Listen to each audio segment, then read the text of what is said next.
Hi, Eric Sargent at Ed Martin Toyota. Take a look at this. This is a Trail Tailor lockable tailgate lid. This thing's pretty cool. So it's made out of metal. It's powder coated. Comes in black. It is, like I said, it's lockable here. Press these two buttons. Flip it open. And then on the inside, basically to install it, there's some tin that we cut out. We seal it with a couple layers of Dynamat, automotive grade carpet, add a couple pieces here and here just to kind of finish it off so it's nice and clean, so you don't have any items that are going to be rolling back here. It's a really nice finish.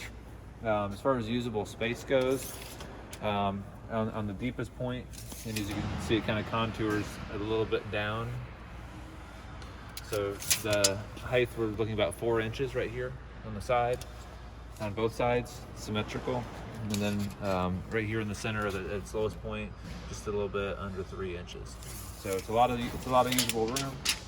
If you want to, just under 40, about 41.5 inches of overall width. This is absolutely one of my favorite upgrades, and I think it looks awesome. We also install a little piece of plastic right here, just so that when you shut it, it doesn't catch, because it doesn't catch on these little things right here. So this isn't something that comes with it. It's just a piece of kind of foam rubber that we've stuck on there, and then it shuts nice and easy. And there you have it, 2020 Land Cruiser 200 tailgate lid from Trail Tailor.